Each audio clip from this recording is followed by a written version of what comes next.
Assalamualaikum warahmatullahi wabarakatuh. Perkenalkan, nama saya Diah Ayu Priyantini dengan NPM 20510400037.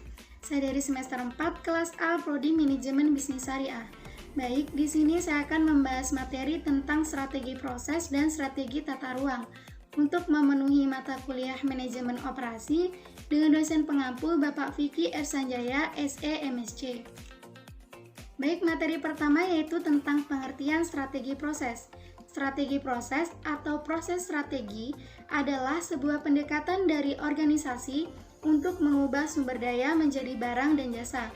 Tujuan strategi proses adalah menemukan suatu cara memproduksi barang dan jasa yang memenuhi persyaratan dari pelanggan dan spesifikasi produk yang ada dalam batasan biaya maupun batasan manajerial.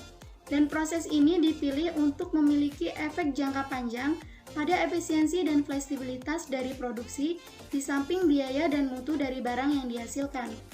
Selanjutnya ada 4 strategi proses. Yang pertama, fokus pada proses. Yang kedua, fokus pada yang repetitif. Yang ketiga, fokus pada produk dan kostimasi massal. Yang pertama, fokus pada proses, yaitu suatu strategi proses di mana fasilitas di organisasi di sekitar aktivitas-aktivitas atau proses-proses tertentu untuk membuat produk dengan volume kecil tetapi tinggi keragamannya.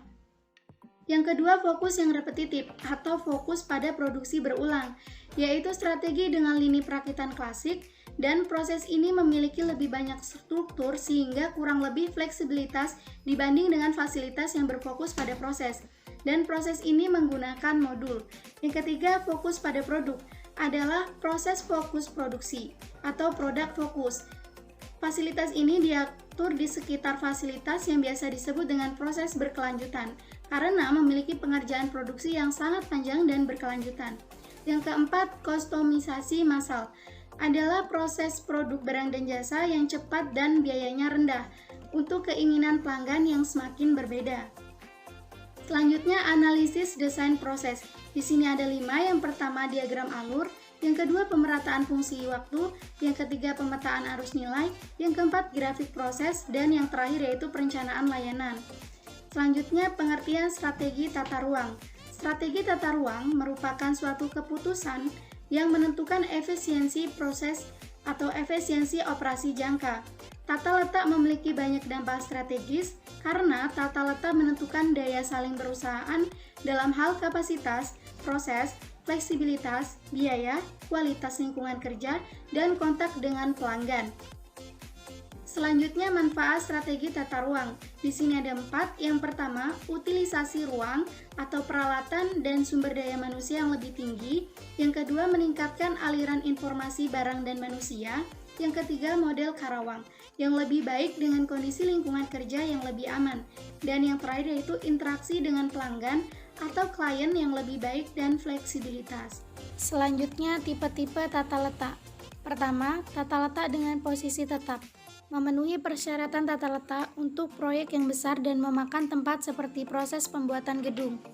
Kedua, tata letak berorientasi pada proses. Berhubungan dengan produksi dengan volume rendah, bervariasi tinggi atau yang biasa dikenal dengan job shop produksi terputus. Ketiga, tata letak kantor. Menempatkan para pekerja, peralatan mereka, dan melancarkan aliran informasi. Yang keempat, tata letak retail. Menempatkan rak-rak dan memberikan tanggapan atas perilaku pelanggan. Kelima, tata letak gedung. Melihat kelebihan dan kekurangan antara ruangan dan sistem penanganan bahan. Terakhir, tata letak yang berorientasi pada produk. Mencari utilisasi karyawan yang paling baik dan produksi yang berkontinu atau berulang. Selanjutnya, macam-macam tata letak. Ada lini pabrikasi dan lini perakitan. Yang pertama, lini pabrikasi, yaitu mesin berjalan, fasilitas berorientasi, produk untuk membuat komponen. Yang kedua, lini perakitan, yaitu suatu pendekatan yang meletakkan komponen yang dipabrikasi secara bersamaan pada sekumpulan stasiun kerja digunakan pada proses berulang. Kemudian, software tata letak berorientasi pada proses. Computerized Relative Allocation of Facilities Technique atau CRAFT, yaitu sebuah program komputer yang secara sistematis menguji alternatif pengaturan antar departemen untuk mengurangi biaya penanganan bahan total. Yang terakhir, jenis-jenis tata ruang. 1. Tata letak kantor adalah cara pengelompokan pekerja, perlengkapan pekerja, dan ruang dengan mempertimbangkan kenyamanan, keamanan, dan pergerakan informasi. Yang kedua, tata letak toko eceran merupakan sebuah pendekatan yang berkaitan dengan aliran pengalokasian ruang dan merespon para perilaku konsumen. Yang ketiga, tata ruang posisi tetap. Pada tata letak ini, proyek tetap berada di satu tempat. Contoh proyek pembuatan kapal, jembatan laying, jembatan rumah, dan meja operasi di ruang operasi rumah sakit. Yang keempat, tata ruang berorientasi proses. Tata letak yang berorientasi pada proses atau process oriented layout dapat menangani beragam barang atau jasa secara bersamaan. Dan yang terakhir, tata letak sel kerja. Pengaturan sel kerja digunakan di saat volume memerlukan pengaturan khusus, mesin, dan peralatan. Dalam lingkungan manufaktur, contohnya beberapa unit dari produk yang sama, tetapi juga sekumpulan batch untuk diproses dalam sel kerja tertentu.